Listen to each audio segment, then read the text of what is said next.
So with kind permission of Swami sir, I'll request Dr. Rajesh to start the session. Yes, sir. Thank you very much, sir. Distinguished dignitaries, resource person, peer reviewer, participants, ladies and gentlemen. I'm Dr. R. Rajesh, Assistant Professor, Department of Tourism, Hospitality Management, Mizoram University. At the outset, I would like to welcome you all on the behalf of Department of Tourism and Hospitality Management, Mizoram University, to this faculty development program. During this technical session, our Honorable Resource Person, Professor G. Anjaneya Swamy, is going to deliberate on corporate social responsibility, preservation and promotion of Indian heritage. It gives me immense pleasure and great privilege to introduce our Honorable Resource Person, Professor G. Anjaneya Swamy, Dean, Central University of Andhra Pradesh. Professor G. Anjaneya Swamy is an eminent scholar, academician, and consultant in the field of management and tourism. He has got 44 years of teaching, research, training, and administrative experience, out of which 31 years served at Pondicherry Central University from August 1988 to December 2019. So nearly he spends 23 years as a professor at Pondicherry Central University. He also served as a dean, School of Management, Pondicherry Central University. So this school is the largest school on the campus with 8 departments, with 1,400 students, 200 research scholars, and then 80 faculty members. A professor is also serving an expert member of various high-level committees of Indian higher education system, such as Ministry of Education, formerly known as Ministry of Human Resources Development, University Grants Commission, National Assessment and Accreditation Council, and All India Council for Technical Education, and so on. He also acted as selection committee member, academic council member, executive council member, board of studies member at various universities and other professional bodies. So professor has published more than 50 scientific research papers in various national and international reputed journals. He has authored 3 books and completed many projects. To name a few, UGC SAP project, DRS level 1, level 2, and ICSR projects, major minor projects. He has guided 14 PhD scholars and 12 MPhil scholars. He is the recipient of Pondicherry University Best Teacher Award and Center for Learning Thomas Cook Special Commendation Prize for Best Research Paper and Commendation Prize for Best Research Paper from Center for Learning Thomas Cook. He is a renowned visiting professor to various reputed state, national, and international universities. To name a few, he visited Old Dominion University, Virginia, United States, and California State University, San Francisco, United States, Rutgers Business School, Rutgers University, New Jersey, United States, Changbang National University, South Korea, and so on. He is an outstanding academic achiever himself. Professor G. Anjaneya Swamy has been instrumental himself in cheering universities and institutions towards academic excellency. On this National Education Day, we are very much honored and privileged to listen from one of the Indian tourism education visionary. With these few words, I request our Honorable Resource Person, Professor G. Anjaneya Swamy, to take over the technical session. Thank you, sir. Over to you, sir. Okay. Thank you, Dr. Rajesh, for having spoken very nice words about me. And I'm very happy at the outset to meet you all online. Again, maybe the 3rd time in the last 2 years. And in marketing parlance, we talk about repeat customers. And to me, Mizoram University is a repeat customer. And a customer repeatedly chooses the same product only when he is fully satisfied. Since Mizoram University has requested me to deliver a lecture to its participants again, I am convinced that Mizoram University Tourism Fraternity is fully satisfied with my product. And the choice, of course, has been given to me by Professor Himanshu. And I chose deliberately corporate social responsibility, preservation and promotion of Indian heritage. So there are a few things that I would like to share with the audience about the genesis of corporate social responsibility, the concept of corporate social responsibility. And I don't see there in the audience people of my age. And if there is anyone, I just request them to recall the 1960s and 70s, the decade 60s and 70s, and almost all 80s also. During my initial years of teaching to management students, there was a huge talk about social responsibility of business. And in fact, universities were weighing to organize seminars and symposia on this social responsibility of business during those decades. Of course, academics there in this online meeting may agree to certain aspects, and each decade passes with some hyperactivity in a particular concept or theme. So also 60s, 70s, and 80s, we had so many discussions, seminars, symposia on this concept of social responsibility. And later, of course, we moved on to corporate governance. Corporate governance was the theme for some time, for about a decade. Most of the seminars were held on corporate governance. And then moved on to disruptive technologies, the way how technologies, existing technologies are disrupted by innovative technologies, which gave rise to the birth of so many new businesses all over the world. And now, coming to the theme of corporate social responsibility. Corporate social responsibility is a concept whereby companies integrate social and environmental concerns in their business operations and in their interactions with their stakeholders on a voluntary basis. There are a few points that you may note here. Number one, this social responsibility of business, that is the responsibility of the business towards the society, is on a voluntary basis, and it is not a compulsory exercise. It is not mandated by any external forces. It is a sort of corporate philanthropy. And the other names that are very liberally used to mean more or less the same thing is corporate citizenship and corporate philanthropy. So now we know pretty well the concept of business. Business organizations do not exist in vacuum. All of us know pretty well. And they exist in a society.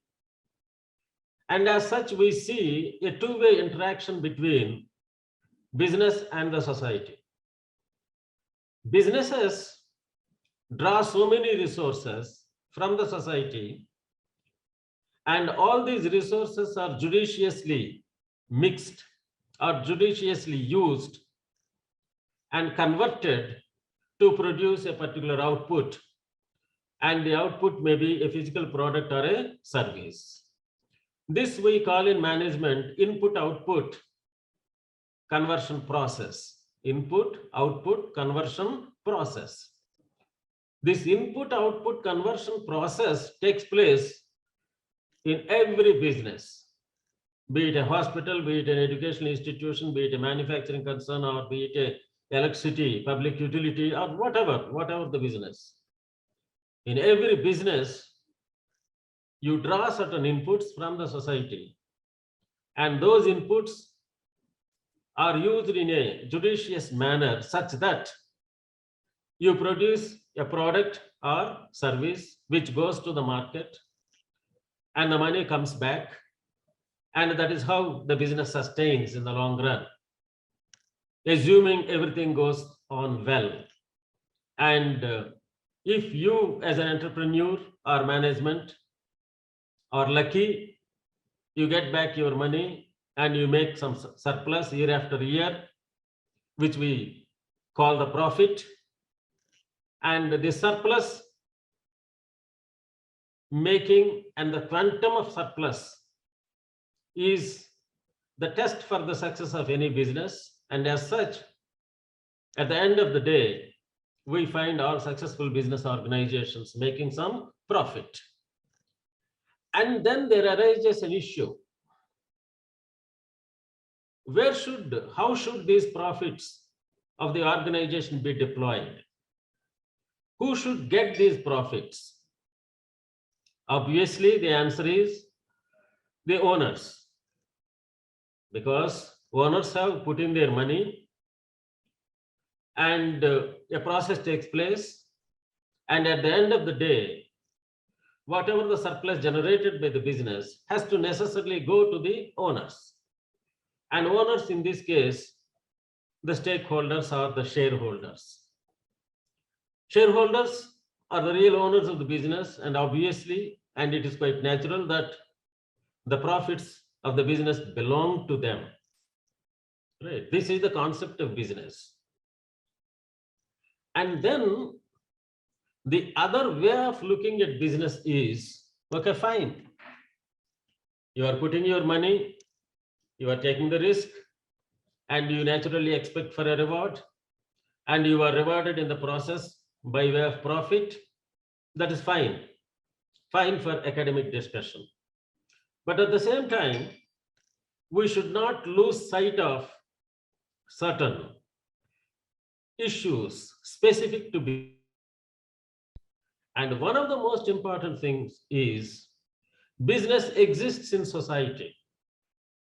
Business does not exist in isolation. Business is not something which has dawned on this earth from the heaven, and it is created in the society by using several resources of the society. Therefore, the discussion on the social responsibility of business, corporate responsibility of the business, in other words, responsibility of business towards the society. The true discussion, academic discussion, began in 1950s and received much attention in management literature from 1970s onwards. And as I said in the beginning, there were a couple of decades where people just breathed in and breathed out the social responsibility concept in their academic discussions.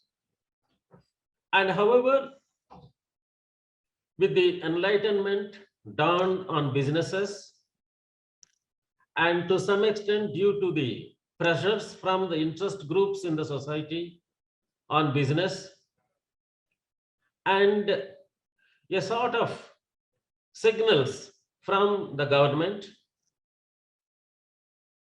the concept has moved from an idea stage to reality.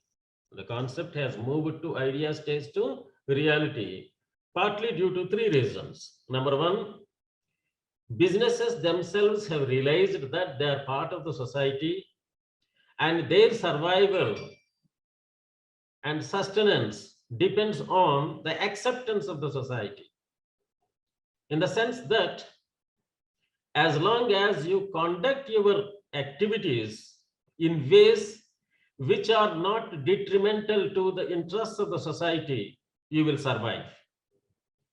The moment you are not responsible and you indulge in activities which are not good for the society acts on you through government, legislation, so on and so forth. Such an irresponsible business is obviously nationalized by the government of India or taken over by the government of India. That is what happens normally. Whatever it is, whether it is due to the expectations, growing expectations from the society, or number two, a sort of self-realization on the part of the businesses themselves, and number three, from some indications from the government of India that you do something to the society. All these three dimensions and three forces have over a period of time acted on businesses, and now almost all businesses began to look at the society. Till then, till recently, businesses were preoccupied only with producing a product or service and marketing that and thus making the profit, and their job was over. That was the focus. That was how businesses engaged themselves for a very long time. Now, because of all these developments that have taken place in the larger system external to the business organization, business after business has woken up. Business after business has realized the need to address themselves to certain issues of the society. That is how the concept of social responsibility was born and that emerged, and that has found a central place in the academic discussion all over the world. And why? Right, you may ask a question. And in fact, there are two popular ideologies or views on this social responsibility. And they are also taken as two very important approaches to the social responsibility. One was led by Milton Friedman, and the other school of thought was led by Peter F. Drucker. And Milton Friedman, a highly respected, distinguished management expert or economist, basically he was an economist.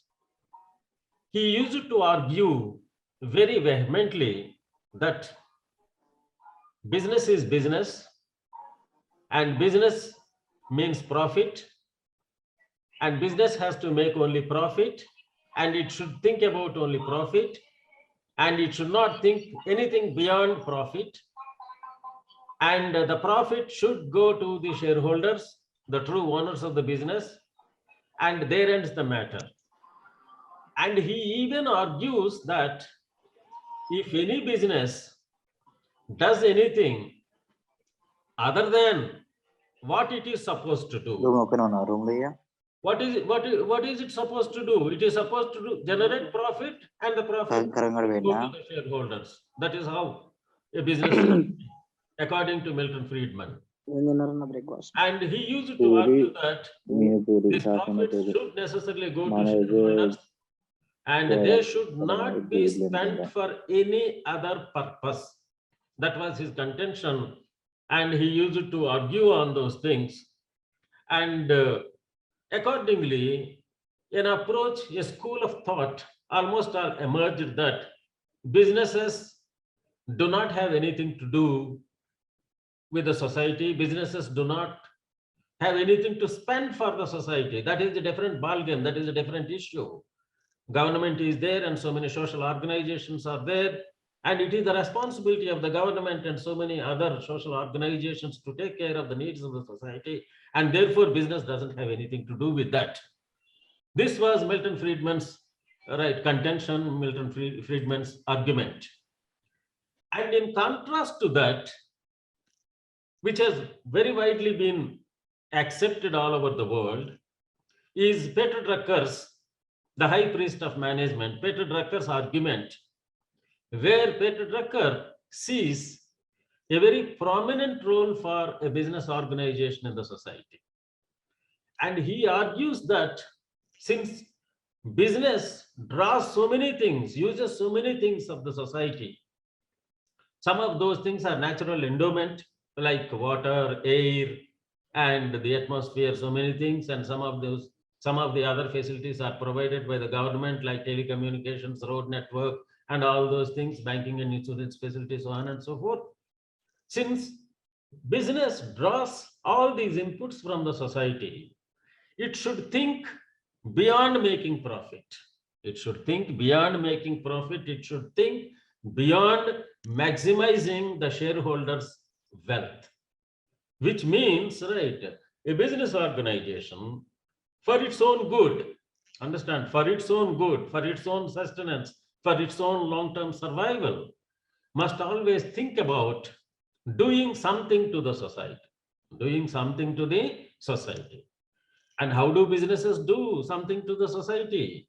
And obviously, it is from their profits, in the sense that a small part, a certain portion of the profit to be necessarily spent by businesses for certain needs of the society, for certain needs of the society. And this view or this ideology has gained momentum, and it has gained wider acceptance all over the world. And company after company began to prove their commitment towards the society. And as such, over the years, we have seen many large-scale organizations, even medium-scale organizations, playing an important role in addressing to certain of the social needs.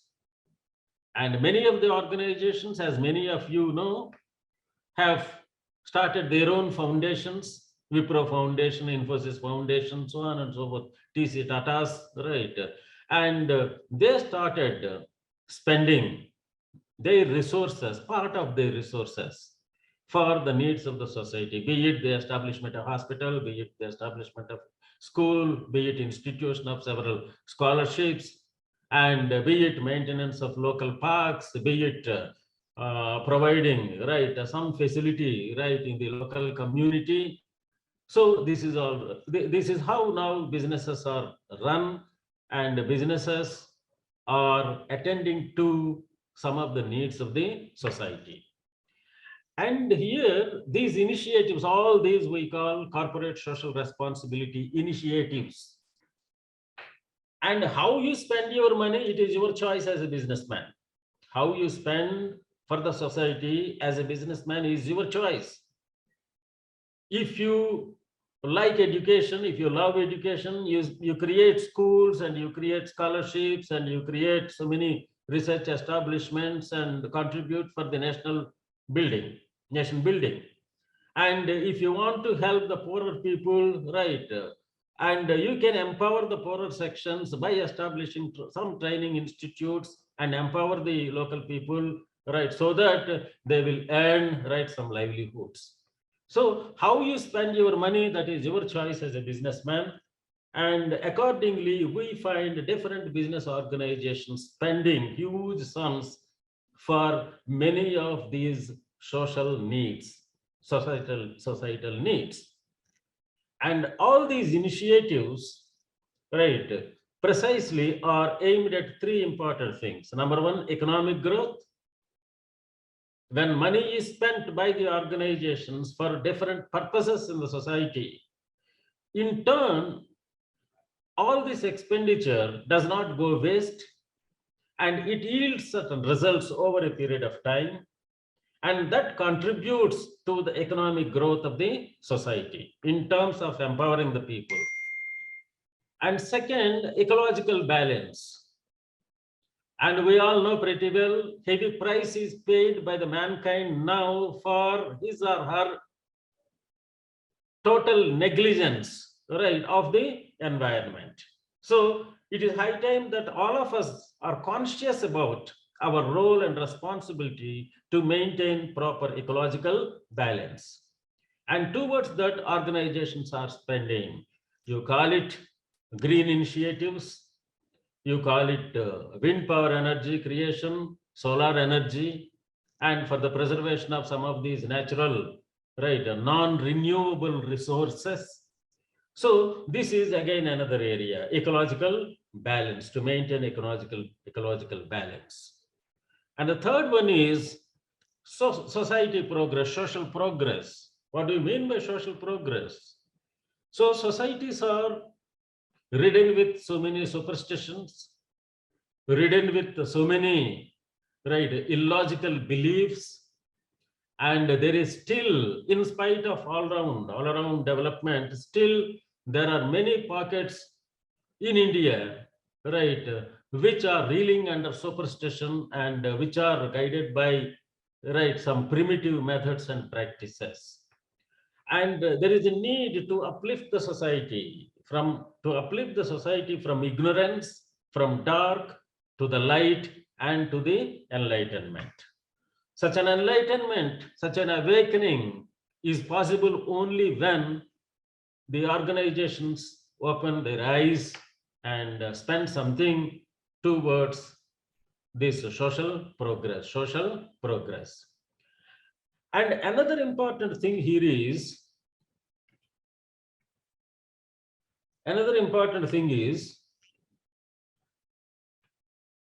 I mean, there is again another dimension here that as management students you should know. We talk about gaining competitive advantage. We talk about always gaining competitive advantage. Okay. And what do we mean by competitive advantage? By competitive advantage, we mean that you as a businessman has something specific and special, unique, which your competitors do not have. Understand? You may have better technology, you may have better human resources, and you may have access to information, you may have excellent marketing network, and you have the ability to raise capital at the least cost in the market. These are all your advantages, right? You may have an advantage in any of those things. And when you have an advantage in any of these things, and which is not there with your competitors, obviously you are at an advantageous position, and we call it your competitive advantage. Understand? You have a competitive advantage, and an advantage which your competitors do not have. That is enough for you to prove your one-upmanship, and that helps you to be ahead of your competition in the market. And this is what we talk about in our management classes, business strategy classes, competitive advantage of the firms.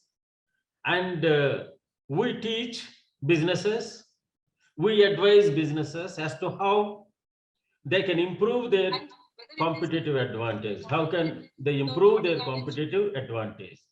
In the same way, there is a dimension here. If you spend to the society, if you act as a responsible businessman, and if you exhibit your concern for the society constantly, that also gives you a competitive advantage. That also gives you a competitive advantage. And how does it translates into competitive advantage for business? Let us examine that. Say, for instance, you are smart enough in attending to the needs of the society. And when you are smart enough, obviously, you get noticed in the market. And popular perception in the society is molded so favorably to your business that, right, they naturally, right, prefer or patronize your products and services. Say, for instance, how do we like so much Tatas? Come and tell me, how do we like so much Tatas? What is the reason? And we have reached a stage where we have no any hesitation to say very firmly that if there is a product from Tata's, it must be good. If there is a product from Tata's, right, obviously we assume, we conclude that it must certainly be good. Okay, number one, right, Tata's make good products and services. There is no any dispute, but at the same time, Tata's have got into our hearts. Tatas have gone into our hearts. They find a place, a respectable place, a prominent place in all our hearts. It is because, right, of their being good to the society. Understand? Being good to the society, doing good to the society. And you name a thing, right from Indian Institute of Science in Bangalore, which is still called by local people as Tata Institute, in the sphere of education, and the way how Jamshedji Tata had traveled on horseback, right, to find the place in the present Jamshedpur to start his iron and steel mill, and the telco and power generation and distribution to Mumbai during those days. And as recently as, I mean, about a month back, right, how government had to hand over Air India to them. Okay, and this is how, right, if you look at Tata's, so which means Tata's have gained a sort of competitive advantage over other businesses or other groups by virtue of their being, right, honest, by virtue of their being good to the society, and by their, right, concern for the society. This is what I mean to convey. This is what I am driving at. This is what I want to understand clearly.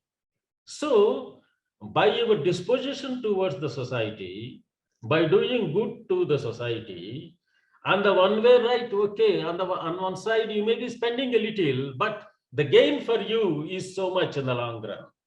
The gain for you so much in the long run, because the society develops some love for your group, love for your business, love for your product. That is the mileage. That is the mileage, and that is your competitive advantage. So Milton Friedman and Peter Drucker, I have explained the two differing views held by them. And despite different approaches and viewpoints, CS are now perceived as a moral imperative in the quest for corporate social nirvana. Understand? So what is this nirvana, right? When you are when you are selfless, and when you do something good for others, okay, it is a blissful activity. Therefore, right, it is an imperative now for businesses to do something for the society, and it is the greatest virtue since it is purely voluntary, and it implies giving back to the society. You are taking from the society, no doubt about it, and you have taken a lot. But time has come for you to give back to the society also. And how you give to the society, again, it is your choice, and different areas are there for you to play. And here comes in one aspect that we are concerned now for today's discussion, that is conservation and preservation and protection of the heritage. And the CSR now is an approach, a way of life and philosophy of business. And it is embedded in business strategy. Business strategy formulation, you all know pretty well. And while formulating the strategy for your business, you incorporate the social dimension also. You incorporate the social dimension for the simple reason that it gives you competitive advantage in the long run, and your business survives, and it will be there for generations together. That is the reason why we have companies all around which are 100, 200-year-old companies. And they're still in existence because people might have gone, the founder might have gone long back, and one or two generations also might have gone back. Still, the company is in existence, and the company is highly respected, and the company, right, is admired. It is because of doing certain good things to the society. So the greater the CSR, your concern for the CSR, higher the competitive advantage. I have explained about how a business can acquire competitive advantage by doing something good to the society. Therefore, what is right or wrong to the society turns out to be right or wrong business. This is a very important statement. You please underline this, mark this statement. So there was a time when Alfred Sloan, the main architect of General Motors, the mighty company during those days in the United States of America, he is reported to have said very beautifully once, what is good for General Motors is good for United States of America. What is good for General Motors is good for United States of America. That was the statement made by Alfred Sloan during those days. Now, right, the new reality is what is good for the society is good for the business. What is right for the society is right for business. What is wrong for the society is wrong for the business. That you have to understand the import of this particular statement. And principles of CSR, there are three important principles governing this corporate social responsibility. One is sustainability. Whatever you do, it should not be a random one-time exercise. It should not be a random one-time exercise. And whatever you choose, be it empowerment of people with skills, be it contributing to education, be it contributing to the healthcare facilities of the society, be it maintenance of the ecology, whatever the field, which, I mean, you normally choose as a businessman a particular field which is dearer to your heart. Whatever the field you choose, it should not be a one-time activity. It should not be a random one-time activity. You have to sustain that. Understand? You have to sustain that. And many of these initiatives will yield results only in the long run. You have to continuously be in that. And then accountability, right? How much you are spending and what is the result? You just, I mean, in the name of spending to the society, you can't just, fritter your resources. You can't just throw away your resources. As I said in the beginning, the profits belong to the shareholders, yet part of the profit, right, you are diverting for the needs of the society. And there is a sacrifice on the part of the business. And when you spend your business money, right, for the society, there has to be proper accountability. How much you are spending and what is the benefit? What is it, the cost involved, and what is the benefit? In what ways the money spent by you translates into benefits, and how tangible those benefits are. And there has to be a proper measurement mechanism for the benefits. Otherwise, it will be a wasteful expenditure. And the third one is transparency. The third one is transparency. So even now, some of the corporates are hesitant. They hesitate to spend for the society because they do not know how to spend. They don't have the expertise. They don't know what are the areas of a local particular community, what are the pressing things. And even if they know, they do not know how to spend because they are not meant for that. They are good at doing business. They're good at that. They have expertise only in that. They don't have expertise in social issues. And they don't have a proper knowledge as to how to channelize these funds in the society for the various things. And as a result, much of the money, though spent by the corporates, that is being wasted down the line. That is being wasted down the line. And there are people, intermediary people, right, who make a lot of money, who divert the money, and who use the money for their selfish needs. Therefore, there has to be proper transparency in that. So now CSR draws its essence from a developmental approach based on meeting the future of the present with compromising the ability of future generations to meet their own needs. Thus, CSR encompasses economic, legal, ethical expectations of society and businesses at a given point of time. Now, let me move on to the core aspect of heritage and its various dimensions. And as you know, we are meeting here online to understand the importance of heritage, protection of heritage, and how and where businesses can chip in to do something for the protection of the heritage.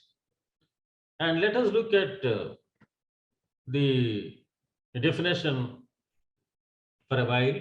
Heritage is what we retain from the inheritance of structures built in ancient times, which emerged from spiritual, religious, social, or political significance in the society. So, heritage is what we are given. Heritage is what we are given by earlier generations.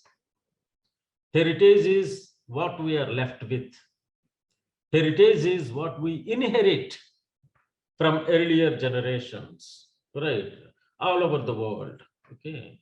And it could be a spiritual aspect, or it could be a religious aspect, or it could be a social practice, or it may have some political significance, like Jallianwala Bagh, or if you go to mythology, Kurukshetra War, or Ayodhya, or whatever it is, some religious or political significance. So these are all sort of a treasure, a sort of treasure. There are certain values, and there are certain monuments and structures given to us by our earlier generations through their sacrifices, and you have to see what type of sacrifices have gone into the creation of certain monuments, be it Taj Mahal, or be it in South Madurai Meenakshi Temple, or the big temple of Tanjore, or any other monument, right, or any other, right, structure, huge structure. And they are 100-year, 200-year, 300-400-year old structures. And if you look at those, and if you understand, you will appreciate clearly the type of sacrifices that have gone into the creation of those structures. And no wonder communities, societies, and nations have their own heritage inherited from the past. Each place has its own heritage. I would rather prefer it that way. Each community has got its heritage. Each place has got its heritage. Each nation has got its heritage. So therefore, this heritage is not peculiar to a particular race, particular place, or particular region. And heritage, right, is there everywhere, all over the world, inherited by the current generations from the earlier generations. Each one has got its own heritage. Some of them may be in existence from times immemorial. Culture and heritage are intertwined with mutual influence. Societies and nations are strongly known by their cultures and heritage. We have an identity. Understand, we have an identity, the Indian identity. Okay, and we draw this identity. We call someone a Spanish, call someone a German, call someone a French, call someone an American, call someone a British. Why are we calling them like that? We are calling them like that because each of those draw basic identity from their particular culture or heritage. So also we Indians have a heritage. We draw our basic identity. The moment when somebody looks at us, he or she understands that we are from India and we are known for certain things. We are known for certain things, and we are known for certain values. We are known for certain cultural attributes, and we are known for our heritage, and we are known for our practices. This is the identity, broader identity that we draw from the nation as such, Indian identity. Heritage symbolizes the human civilization evolved over a long period. Heritage, it is not something which evolves overnight. It is not something, right, which has, right, developed, evolved, right, in the last year or, right, some 2 years back. Heritage has evolved in any society over a longer period, very longer period, and it coincides with human civilization. It coincides with human civilization. How has the mankind progressed from one stage to another stage? In the earlier days, long ago, right, he was a nomad. He didn't have clothes and covering himself with what all was available and eating whatever was available in the jungles. That was the nomad state. From a nomad state, man became a settler. He chose to settle at a particular place, and he invented small, right, tools, right, and techniques, fire and tools, plow, arrow, all these things. And then, right, he began to hunt, right, and search for food. And later he himself started producing food and settled as an agriculturist, and then moved on to business in the last, corporates, business, right, production on a mass scale, thanks to the scientific management and so many revolutions, technological revolutions that have taken place in the last 200, 250 years. And now pretty well, you know all, right, where we are. Okay, this is how we have progressed, which means our civilization has progressed from one stage to another stage over a period of time. And along the way, we have created ourselves so many systems, so many processes, and so many values have evolved. And a sort of culture got settled. All these things may be broadly understood as heritage. Understand, though the topic here has to be confined only to the monument and structures, I go a little beyond. And for me, heritage includes not only the monuments and structures, but, right, all the values, all the practices, our understanding, our perceptions, all these things, right, may be understood as heritage. Heritage represents the efforts, resolve, and sacrifices of several people, institutions over the years. And let us look at the legal framework. Hope I am on time. Okay. And Article 49 of the Constitution reads, it shall be the obligation of the state to protect every monument or place or object of artistic or historic interest declared by law or parliament to be of national importance from spoliation, disfigurement, or destruction. And we have given to ourselves a constitution, and Article 49 of the Constitution clearly states that it must be the responsibility of each and every citizen of this country to protect every monument or place or object of artistic or historic interest declared by law or parliament.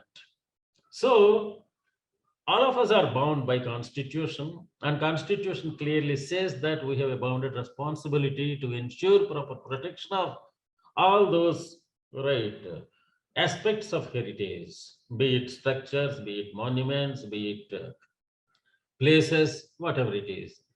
And there is again another act, Ancient Monuments and Archaeological Sites and Remains Act 1958. And then there is Antiquities and Art Treasure Act 1972. And the primary custodian of monuments and heritage sites in India is Archaeological Survey of India. So this is the legal framework. Okay. Though corporate responsibility is a voluntary exercise, okay, and at the same time we have a framework, legal framework, and certain agencies have been created by Government of India to ensure conservation and protection of these heritage buildings, that is vested with those things, agencies. And then now let us look at the challenges. Okay. By now we have understood what heritage is and how heritage has to be preserved for future generations, because somebody had created and given to us, we have inherited, but at the same time we have a moral obligation to give to our future generations all this heritage in the same way that we have inherited. We have inherited in a particular shape, so there is a moral obligation on the part of all of us that these things should be handed over to the future generations in the same manner. In the same manner, you and I don't have any right to spoil. You and I don't have any right to demolish. You and I don't have anything to do with those things. Right? If possible, not if possible, you should try to preserve, and if possible to enhance its value and to attend to any repairs in order to preserve that and hand over to the future generation. This is how history is passed on from, right, one generation to another generation. So now, all said and done, in spite of huge talk about protection of heritage, preservation of heritage, there is a huge talk, and everyone talks about, unfortunately, in India, there are people who talk more than what actually is done on the ground. And the vulnerability of heritage structures, it happens in different ways. Number one, through aging, because 300, 400, 500,000 years back, built constructions are there, monuments are there, structures are there. And there are some of the buildings like Repan building, right, in Chennai, where Chennai Municipal Corporation operates, and Madras University Centenary Hall, and in every place there are these very imposing structures built by British some 200, 250 years back. And we can move further still, right, 500, 600, 700,000 years back. Some of the popular and very huge temples of India, they were built by the Maharajas, right, some 500, 600,000 years back also. And obviously they have a lifespan. Obviously they have a lifespan. And over a period of time, naturally, they are affected by corrosion. They are affected by so many other gases in the environment, right? A lot of pollution, even Taj Mahal, right? They say, right, every year it loses certain, they measured also for the shine or whatever it is. So it is because of aging, okay? And another thing, this heritage is more vulnerable to natural disasters. Natural disasters, be it tsunami, be it earthquake or huge cyclones, whatever it is, natural disasters, lightning, whatever it is, natural disasters. You and I don't have any control over those things. But there is a possibility for our monuments and structures to be affected or to be damaged by natural disasters. And then some of these are man-made disasters. Okay, number one, through aging. because each monument or structure has a lifespan. Number two, they are damaged because of natural disasters in some cases. And number three, this is our own making. This is quite unfortunate. This is the saddest part of the whole exercise. The saddest part. We are responsible. This is our making, in the sense that we spoil ourselves. We spoil ourselves. The anti-national elements, the hooligans, the thugs, right, whose interests are always against the nation, national spirit, they do a lot of damage, right, to some of these monuments and structures. These are man-made, obviously. So because of these three aspects, many of these heritage buildings, heritage monuments, right, have become more and more vulnerable. And here comes the role of the corporates. Here comes the role of the society in general. And then inadequate documentation. Inadequate documentation. So because they were built 300, 400, 500 years back, when there was no any script in some cases, when there was no any paper, when there was no any mechanism to preserve and to pass on to the generations the knowledge and information. Therefore, in many of the cases, there is no any proper documentation about the history and all that. And a lack of respect, interest, and concern to protect heritage, that has to come from within.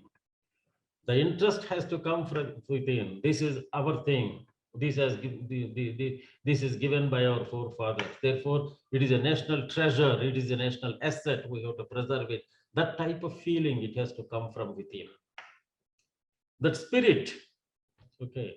And a lack of respect, interest, and concern to protect heritage. Number one, abysmal state of heritage education at all levels. This is again another thing. Very pathetic situation. And we don't find any place for any of these aspects like ecological balance, pollution, about preservation of heritage, all these things, right, in our curriculum. Understand, in our curriculum, we have designed our curriculum in such a way that, okay, we are driving the young children to pursue certain aspects, right, which give them immediate livelihood, which guarantee them a decent job and a comfortable living.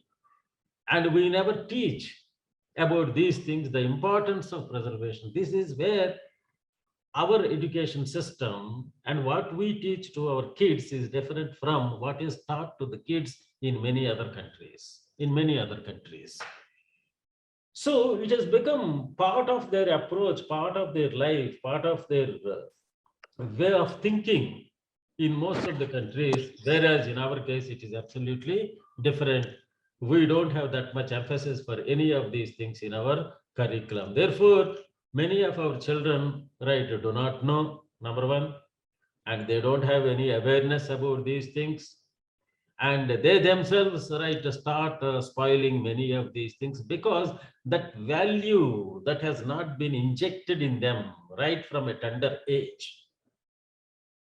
A general perception taking the heritage for granted. We take for granted. Even I am a bit blunt. Please forgive me for being very blunt. And many of us, the so-called elite and highly educated people, we visit, we go on tours, we make several trips, we visit many of these monuments and many of those things. How many of us really bother to exactly know what it is? We just look at it from a distance and enjoy, and it is so temporal, okay, and we forget, and we don't pay any attention. And this is where, right, the difference lies. And you might have seen in airports and railway stations, many of these foreign travelers, whether they travel within their country or whether they go out and visit another country, they always carry so much literature with them, so many books, handouts. And when they visit a particular place, even before visiting that place, they do a small research like that. They acquaint themselves with and the history of that, the salient features of that place, and the do's and do nots. And a hell of a lot of information is collected by them, and they are very meticulous. And how many of us do such an exercise? We do visit so many places, we just go. If one is very curious, they're very less in number. They may go deep into that, right? When was this temple or when was this monument built? What was the provocation? And how is it maintained? And what material was used in this? Okay, which body manages this particular monument? And what are the plus and minus aspects of that? Very few of us, we just take for granted. That's unfortunately our attitude. We just take for granted many of these things. We just look at it, okay, fine. We enjoy for a while and later forget what it is. And absence of a feeling of ownership in the society at large, leading to gross indifference to preserve heritage. We don't belong, we don't own them. It is not ours. Somewhere yesterday I was reading a book, right? In a train, there was one Indian passenger, right, and a Japanese passenger. And we have the habit, no, right? We stretch our legs onto the seat in front of us. And the Indian stretched his legs onto the seat in front of him. And the Japanese was struck by that. And he just touched his foot and gently removed the foot from the seat in front of him. Okay, and right, all that. And then he said, the Japanese, no, this is our property. Understand? This is our property. We preserve, we manage our property. We ensure that it is well maintained. It is a public place. It is a train, right? So see, from this you can understand the ownership, the feeling of we are the owners. It is ours. It belongs to us. Unless that spirit, that attitude, and that cultural attribute is injected in the minds of the people, I think many of these things will continue. And we, as usual, look for some divine forces to intervene and to correct all those things. We look for divine forces, we look for some invisible forces to work on these things and to help us and to preserve, right, and protect our monuments and all those things. We do not play any active role. And gaps in ensuring safety of heritage structures. National and state agencies hold a limited number of heritage structures in their custody. So this is again another issue. And willy-nilly it has become an attitude, our attitude. We look for everything government. We look to government for everything. For everything, right from your ration to your everything from morning to evening. And that too, in the last 10 years, almost all the states, they are in a mad race. State government after state government is in the race of offering so many freebies to the society, so many freebies. In some they give cycles, in some they give laptops, in some they give mixes, in some they give, right, reimburse fees and everything, all freebies. So you have converted the society into a freebie society, where everything is issued by the government. So we are tuned attitudinally towards that. And therefore, we look to government for everything. Government has to feed us. Government has to pay for us. Government has to give us all subsidies. And government also has to take care of this environment, take care of these monuments, preservation, protection, and all this. So we assume that it is somebody else's job, it is government's job. Therefore, you and I sit tightly, right? And we are indifferent, we close our eyes. That's it. And national, state level agencies, they have their limited resources. How many things they do? How many things they attend? They have limited manpower, limited resources, and a limited trained manpower in structural safety and maintenance. This is again another thing. Okay, fine. What engineers do you have now? We have engineers in our midst right, who are trained maybe in the last 20, 30, 40 years, which means they are more exposed to modern ways of construction, modern architecture, and modern things. They might have not have a adequate knowledge in the ancient systems. A temple or a monument or a structure must have been built some 500, 700 years ago with the material available at that time. The process was different.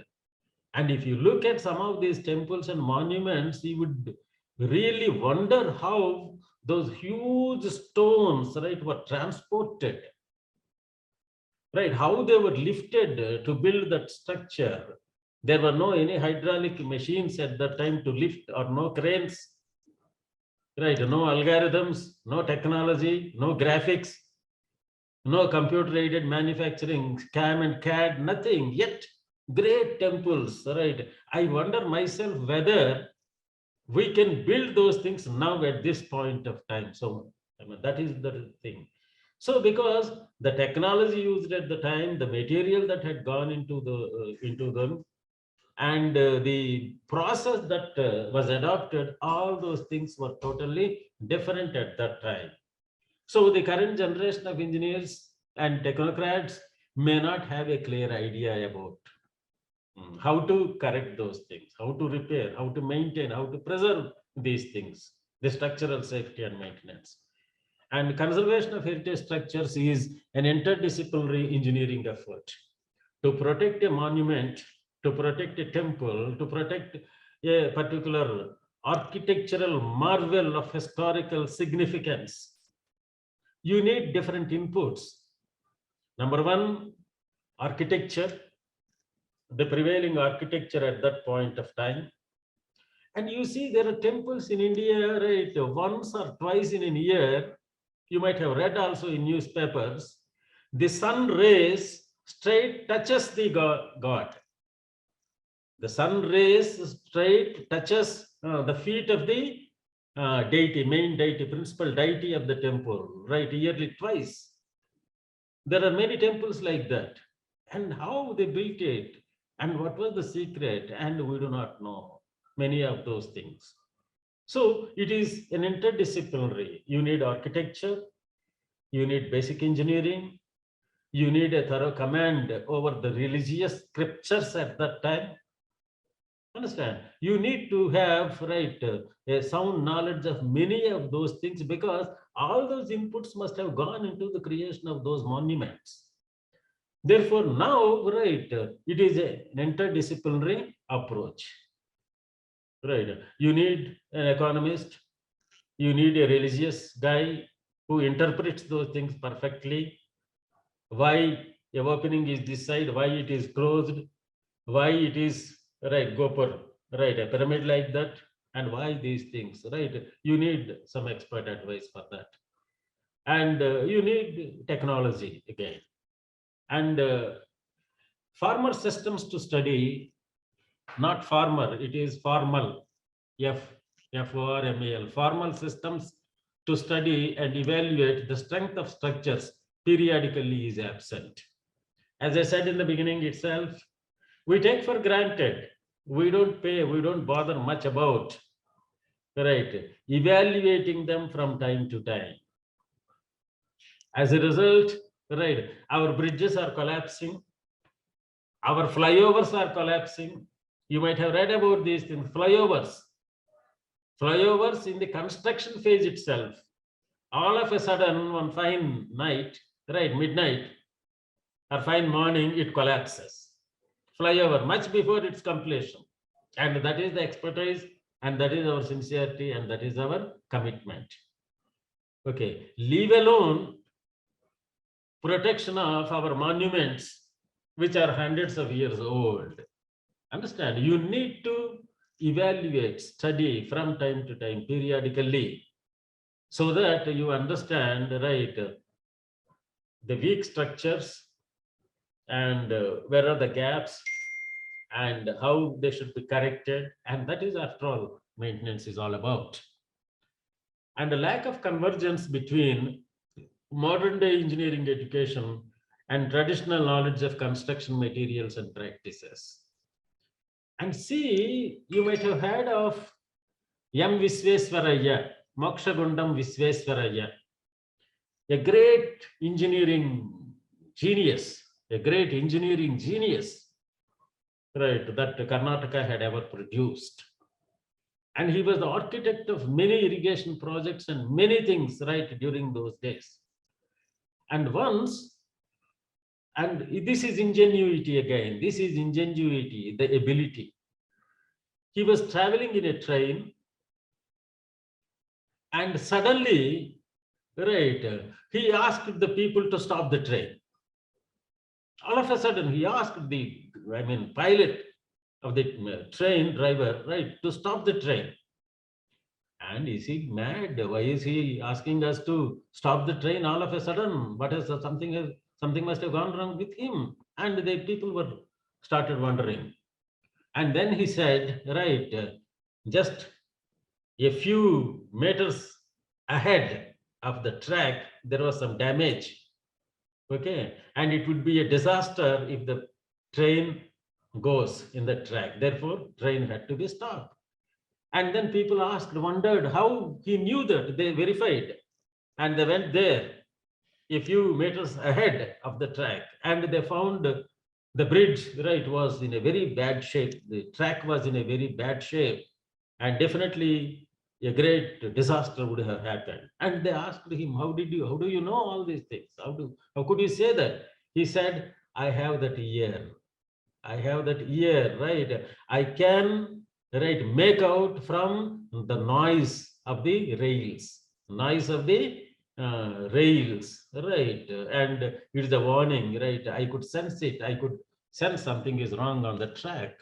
And that is, where do you get these things? Do you find these things in our syllabus? Do you find any of these things in our curriculum? No, our training is different. Our approach is different. Therefore, there is lack of convergence between modern day engineering education and traditional knowledge of construction material and practices. Repairs, maintenance works are done on ad hoc basis purely in an unscientific manner, disregarding how they were built. And there is budgetary allocation. State government and central government every year allocate certain funds in the budget, and that is, money is allocated and given to the agencies, and their primary job is how to spend it. Understand? And how to spend it. Spending is the main thing, right? And disregarding whether the money is spent properly, whether the money is spent in a scientific manner, which would contribute for the protection of the monument. So these are all some of the gaps in ensuring the heritage structures in India. And now let us see the ways and means to address the gaps. Okay. So number one, this is known as conservation ethics. Conservation ethics. Like a code of conduct. A doctor has a code of conduct. A lawyer has a code of conduct. A chartered accountant has a code of conduct. You know by code of conduct, right? The do's and do nots in that particular profession. Similarly here, in order to protect the heritage in a proper way, right, you need to observe certain things. These are the commandments, salient principles or features. Number one, authenticity. Authenticity. When you correct a particular thing in a monument, when you repair a particular thing, when you add certain things to that, it should not spoil the original intentions of the creators. Chennai Central Station, understand, Chennai Central Station has an ambience, it has an architecture. Similarly, Bombay, Victoria Terminus, or Calcutta, right, Hubli, right, Central Station, railway station, you look at it, there is an architecture. A lot of thinking might have gone into creating those monuments. And when a repair is to be carried out, what you do has to be in line with what exactly is expressed by the monument. You don't have any right. You can't just spoil it. You can't add in the name of modern technology, modern these things, a different thing. And then conjecture your idea. You have to use your brain, and integrity, commitment, sincerity in attending to the preservation works, and the rights of indigenous community, because all these things are located in a particular place. They are not in between. Okay, they are located on earth. They are located right in a particular place. They are amidst us. Therefore, right, there is a community obviously there. And the community values, community aspirations, community expectations need to be given proper attention. And respect for all periods, And it is unethical if you don't protect a particular monument because it was created by a particular king who was notorious in his rule, and who had invaded, or who had put to hardship so many things. That should not be the approach. Respect for all periods, because that is history. We have been handed over that history. And minimal intervention in the name of modernity, right? You can't, it has to be minimum. And minimum loss of fabric, the overall ambience of the place and all that. These are the ways and means to address the gaps. So if you understand these things, and if you ensure that all these things are in their respective places, right from educating the younger generation, the kids, right from an early stage, the need to protect our heritage and proper values, and through injecting the national spirit, they begin to feel that they belong to us, they belong to them, that ownership, true ownership of these things.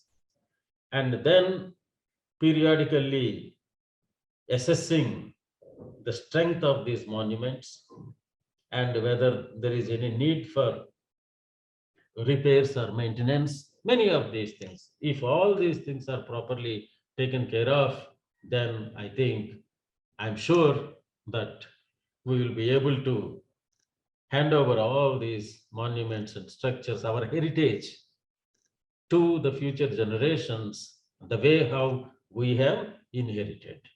Otherwise, we'll be doing a lot of disservice, a lot of harm, right, to the society, in the sense that you are just inherited those things and you never bother, you are indifferent, and what you give to the future generations is something, a distorted thing, and an unattended monument or heritage. This is how races lose their culture, races lose their cultural significance, their entities, identity, their culture.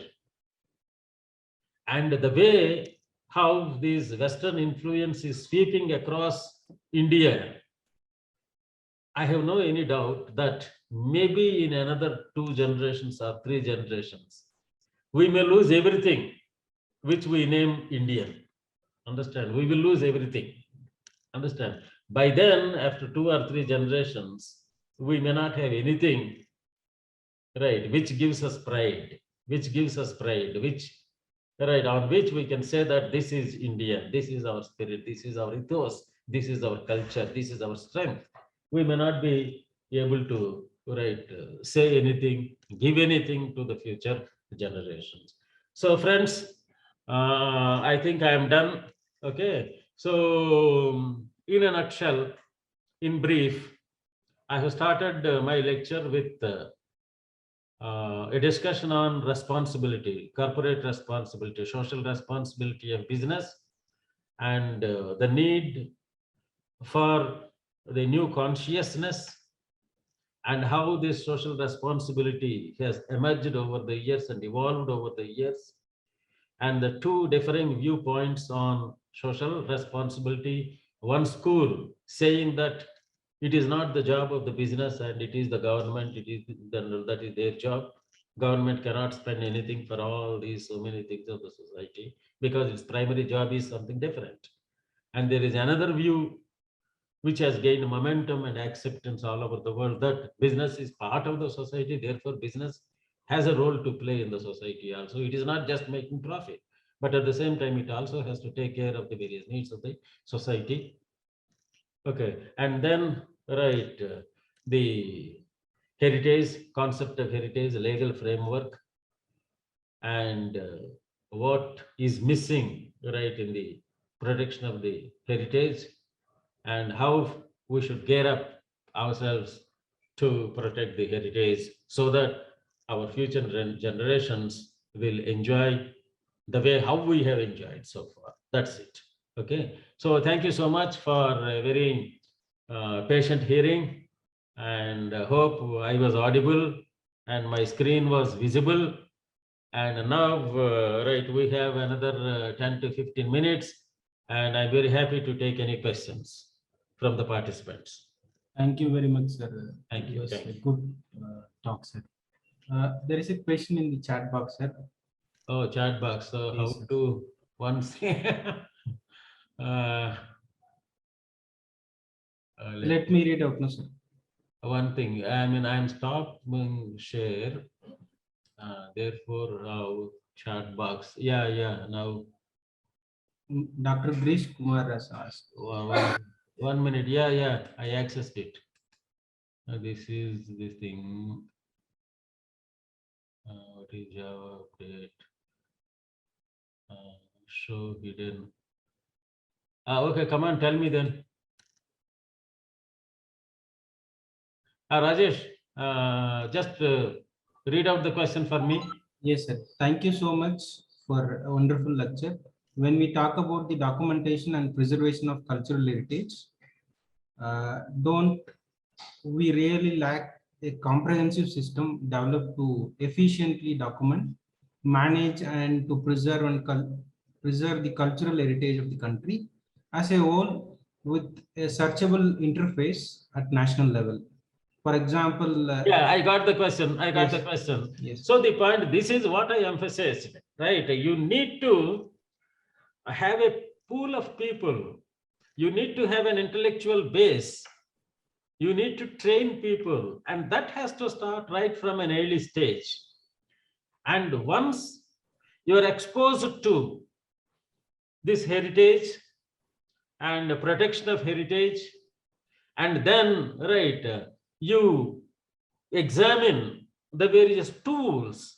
You develop the tools also. You develop the tools, you develop the techniques to protect the environment, which means the crux of the issue is, right, training manpower, professionally trained manpower, You take a modern engineer, a civil engineer, and show him a temple and ask him to do something. Naturally, he has not studied. What he has studied is something different. And it was built by a different technology, a different process. This poor fellow may not clearly understand also what material had gone and the characteristics of that particular material. Okay, and how to make that material again to, right, renovate that, many of these things. Therefore, right, you have to, in a very systematic manner, in a scientific manner, right, start these things. In the civil engineering itself, right, there is a need to have a few courses, a few subjects, right, dedicated to the preservation, the protection of, right, heritage buildings, heritage monuments, and all these things. Unless these things are embedded in the curriculum, you can't expect the modern day, right, trained engineers or scientists to be able to attend to that in a systematic manner. It is a process, and it has to begin somewhere. This is what I emphasized when I talked about the trained manpower. I think that is what the participant intended, asked. Yes, sir. Okay. Dear participants, this is a platform to ask question to Professor G. Anjaneya Swamy sir. You will not get opportunity anywhere. Please, I request participant to ask few questions. Nilesh sir. Yeah. Yes. Good afternoon, sir. Yeah, very good. Anjan sir. Sir, how long the ASI will keep the structure in its hold? Like Bradeshwara temple is there. Yeah. What exactly is the thing? Because the ASI has taken, so some people says that the religious has been lost there. The second thing is if you go to Chennai Egmore, the Chennai Egmore internal has a very good architect, and the people can see that, but no one is preserving that one. If you go to Kanyakumari, the Kanyakumari is the end of that particular rail network. But if you go to the Kanyakumari, you'll find that absolutely nothing is there. They are not maintaining. In fact, you can't find even a single auto near that particular railway station. Yeah, precisely throughout my lecture, you would have seen my heart. Though I am not physically in your midst, right? You might have, right, understood my heart. I was languishing, right? I was languishing, right? I was lamenting, right, on many of these things, As you mentioned, Egmore Airport or Brihadeshwara Temple, Tanjore Big Temple, or Kanyakumari, or Madurai Meenakshi Temple. And of course, fortunately, there is an organization, INTAC, you would have heard, INTAC, INTACH, INTAC, okay? And I forgot where its headquarters is. It is in Delhi. It has chapters in almost all the places, and it is doing wonderful service. It has a pool of experts. It is doing wonderful service, and that has renovated and corrected so many things in the Repan building of Madras Municipal Corporation and this Madras University Centenary Hall also. Yeah. Right, they are doing, and they have a pool of experts, right? And it is I think it is a not-for-profit organization. It is a not-for-profit organization. So it's a question of attitude. I was telling you, no, we don't have that attitude, honestly speaking. Understand? Honestly speaking, we don't have that attitude. It is a question of attitude. Yeah. And we are of a type, right? When we go to a washroom, right? After easing ourselves, whatever we have in our hand, we throw into the sink, isn't it? And it's a question of attitude. This is a small example, and you can extrapolate this. And that is how, right, our attitude manifests, right, in many things, including the protection of heritage. Including the protection of, that is why, right, it has to start from an early stage, these values, these things, right, from a tender age. You have to inculcate in the in the children, because they are the tomorrow's. 1 second, let me make one second, give me 1 second. Yeah, in the meantime, have I answered you, Mr. Nilesh? Yes, sir. Yes, sir. Okay. Anybody else? Sir, Raja, there is another question in the chat box. lunch Ram Singh and ready. Okay, sir. Evro okkaru తీసుకురండి, please. Okay. Please. Yeah. So there is one more question in the chat box. Yeah. I'm not in hurry. You may be in hurry. Okay. I'm happy to respond. Okay. Okay. And I would love to interact also. Yes, sir. Okay. Any other? Indian government has given permission to conserve some of heritage. How do you look at it, as it is criticized by many for privatization of the property? So the point is, government, you can't look up to government for all these things. Government has got its own limitations. It doesn't have funds, and the little funds are spent by the governments, right, on freebies, right, for all populist measures. Okay, you can't expect and you can't throw the blame on the government. Therefore, the only other option is, right, corporates. Okay, we have to sensitize the corporates, and we have to make the corporates realize that there is an area where some spending is required. There is an area. Okay, so far they have been spending on building schools, on hospitals and scholarships, right, and maintenance of parks, maintenance of fountains, so many things in many of the urban places. But we have to ensure, take some initiatives to see that this heritage protection also finds a place in the chapter of corporates, in the various corporate responsibility activities.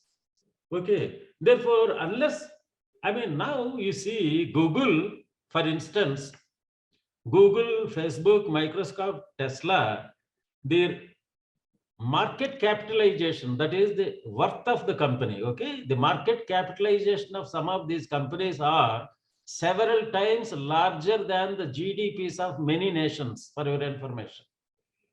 Several times larger than the GDPs of many nations. That is the size of modern business organizations.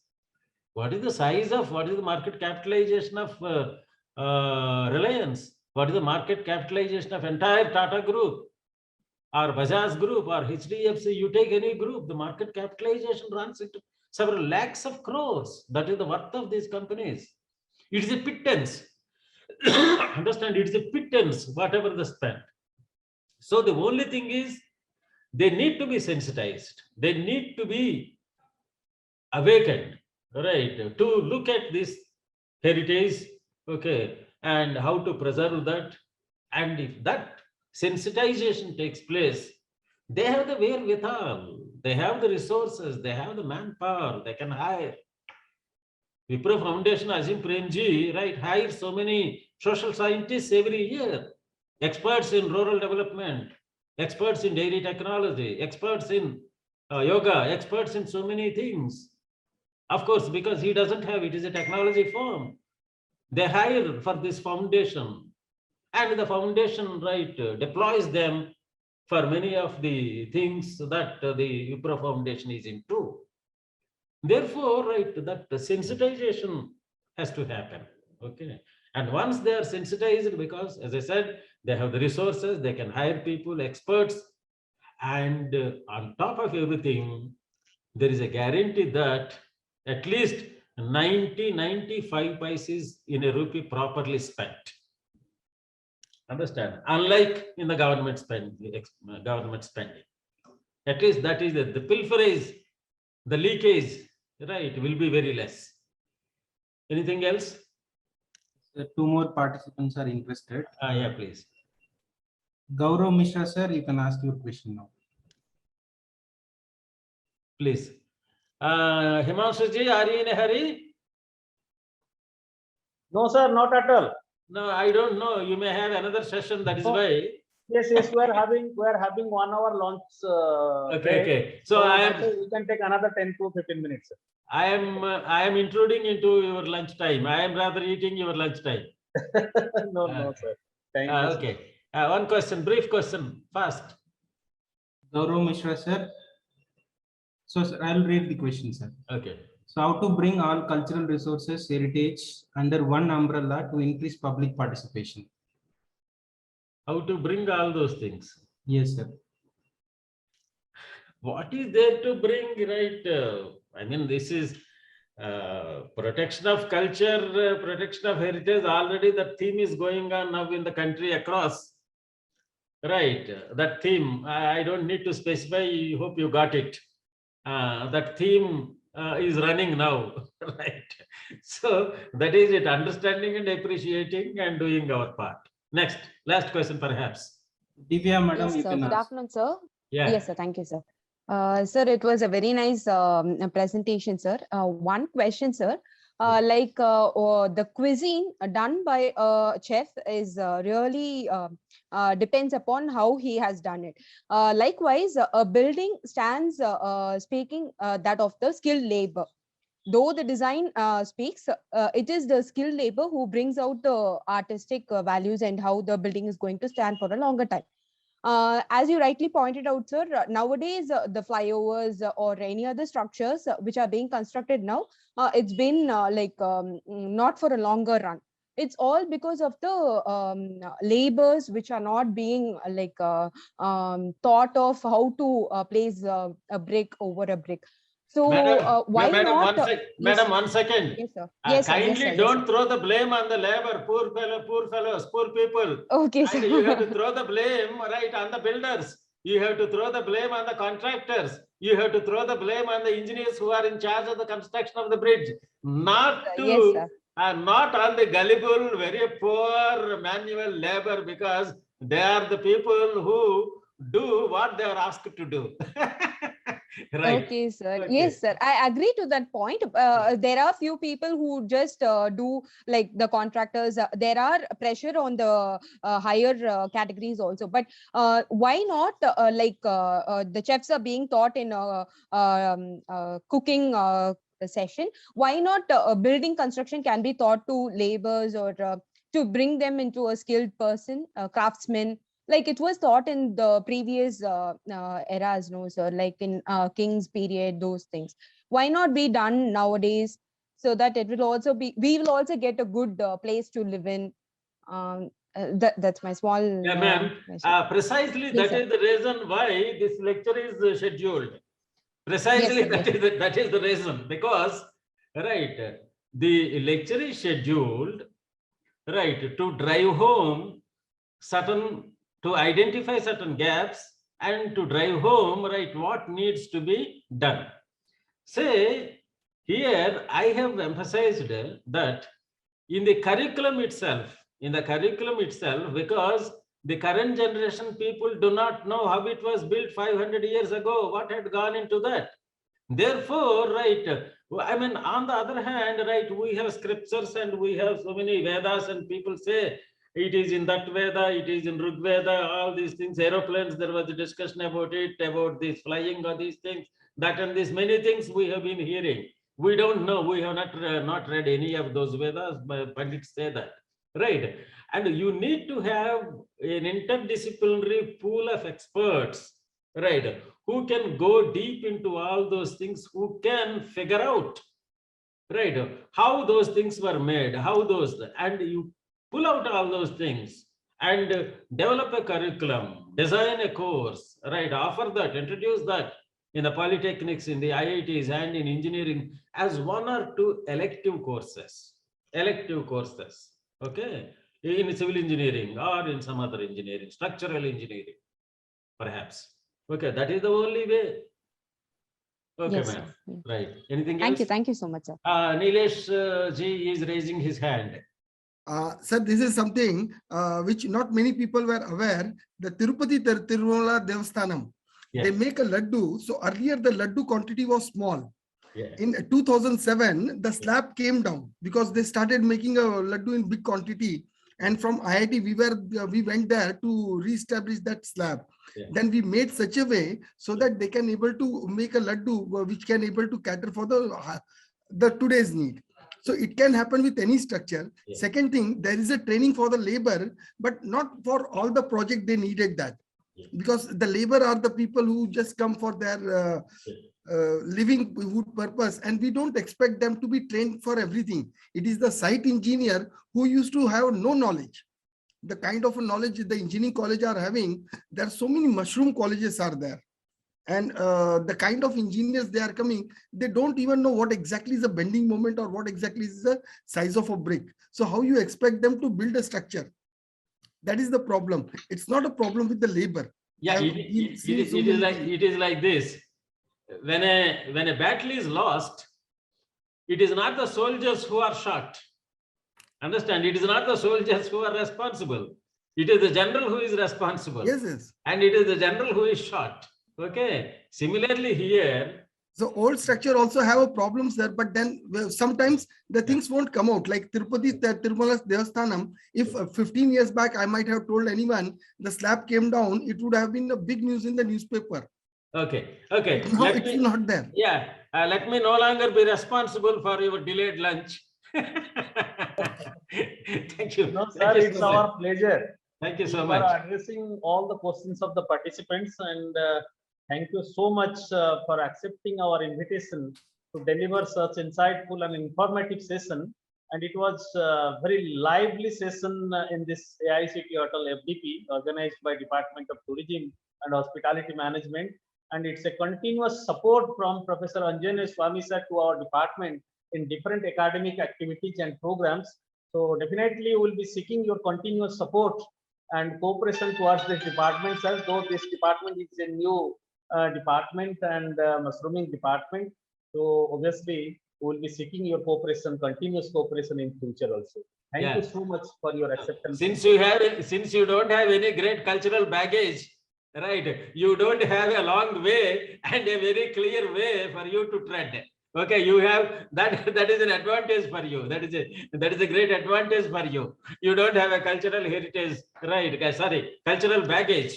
Okay, therefore you create and you tread in that. Okay, thank you so much, and namaskar to all of you for giving you, me an sir. opportunity.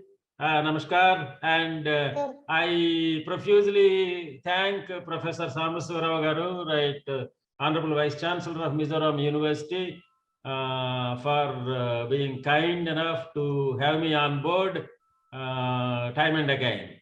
And so also Dr. Himanshu Bhushan Raut, right, my good friend. Though we know each other only for the last few years, our friendship has grown thicker and thicker in the last few years. And I have my own shishyas there in Mizoram University, and tested, proven shishyas, and all other faculty colleagues and other participants. Namaskar to all of you. Thank you so much.